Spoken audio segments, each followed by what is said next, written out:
Hey guys, thank you so much for tuning in. So today's video is about my spring perfume recommendations. So if that's something that tickles your fancy, well then please just keep on watching. Quick little small disclaimer, perfume is very personal and it is very individual. These are just my thoughts and my opinions on these fragrances. Please don't take offense to anything I have to say in this video, and with that being said, let's get straight into it. The first one on my list is Flora Botanica by Balenciaga.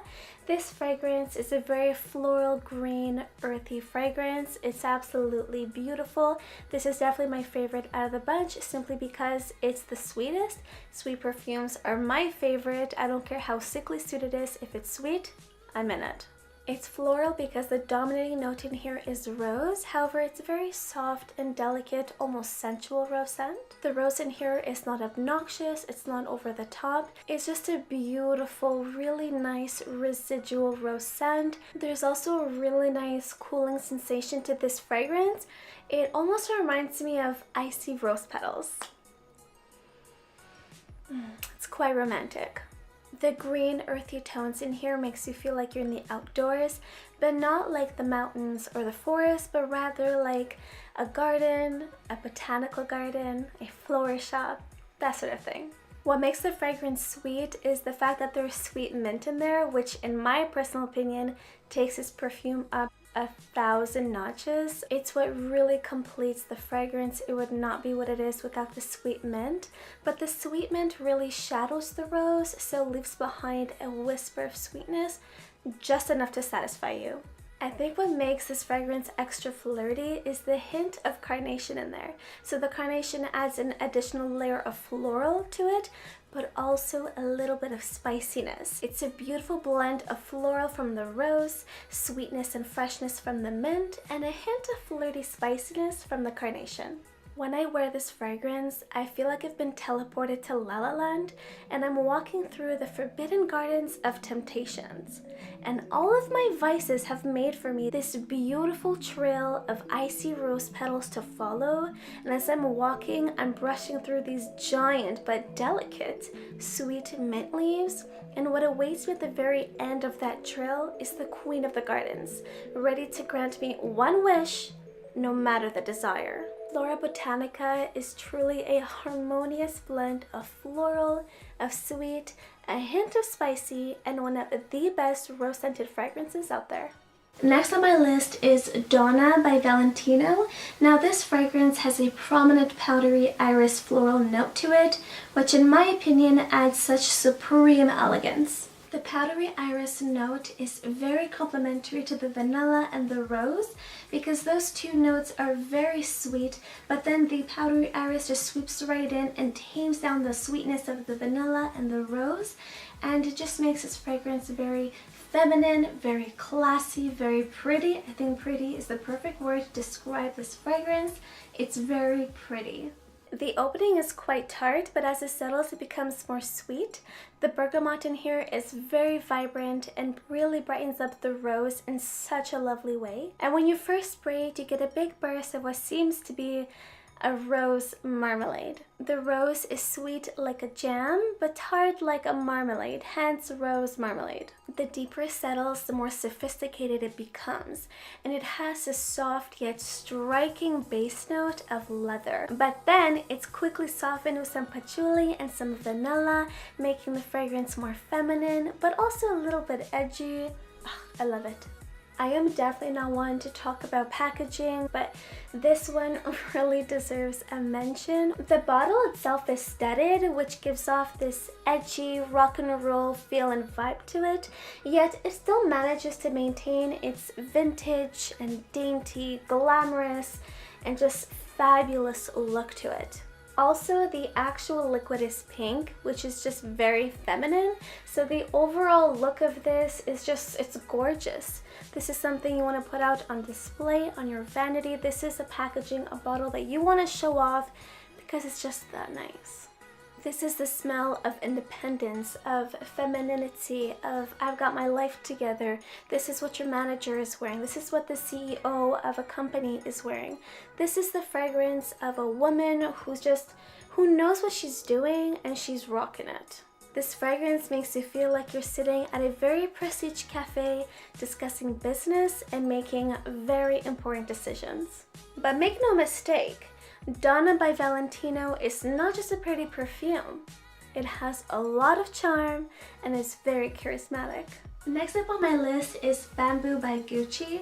Now this fragrance is the epitome of a spring perfume. It's extremely light and airy and very fresh. I would say it's quite neutral because it doesn't lean sweet, it doesn't lean spicy.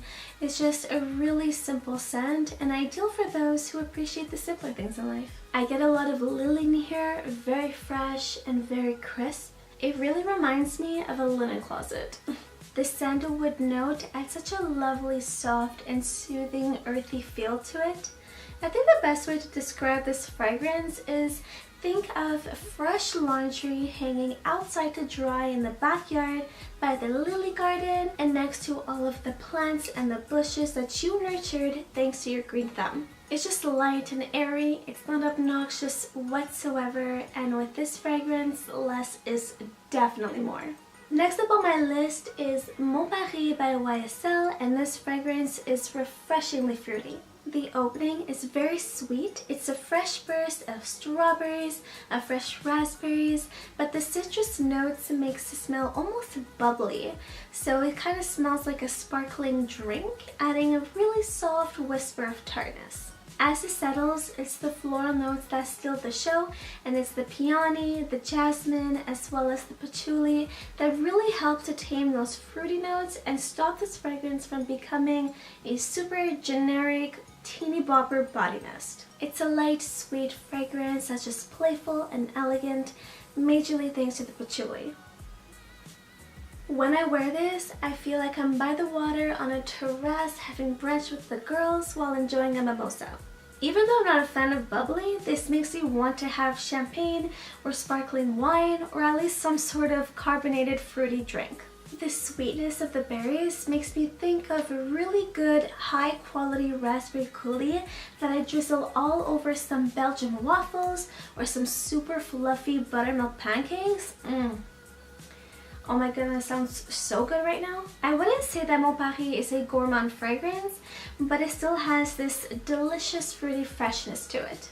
This fragrance is super fun and playful and elegant and has the perfect amount of fruity and floral notes, making Mon Paris super ideal for the springtime. I'm sorry for this mini voiceover. For some reason this clip got deleted. I don't know what happened to it, but anyways, I didn't want to exclude it because it deserves an honorable mention. So this next perfume is Fleur de Portofino by Tom Ford, and this is the definition of a floral fragrance. It's an elegant and beautiful combination of white flowers, and in the opening there's a fresh and soft note of citrus like lemon and tangerine that adds vibrancy and freshness to this fragrance. It almost makes you feel like you're outside picking orange blossoms, putting them in your hair, and making a bouquet of jasmine flowers to leave on your dining room table to blow everyone away with the divine aromas. As it settles further, the base notes become more prominent, really complementing the floral notes and adding more depth. This fragrance is by no means sweet, yet it's slightly sweetened with honey, staying within the natural overall theme. There's also a hint of vanilla and musk that add a dash of warmth in here, just enough to add more interest. Fleur de Portofino is a gorgeous blend of white flowers.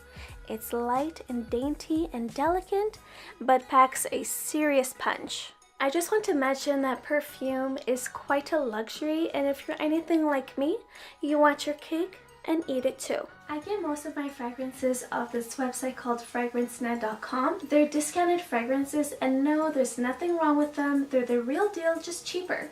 So if you could save, why not? I'll have it listed down below in the description bar. And that is it, you guys. This completes today's video on my spring perfume recommendations. I really hope that my descriptions of these perfumes will help you in making your choice on whether or not to purchase them, but I always recommend you smelling them in person if you could. Sometimes a blind buy could be good, but can also be bad. My taste may not match yours, but I did the best that I could. I really love these perfumes, and I hope that you do too. I'd really appreciate your support by subscribing to this channel and by giving me a big thumbs up. Thank you so much for tuning in, and I really hope to catch you in the next one. Until next time, bye guys!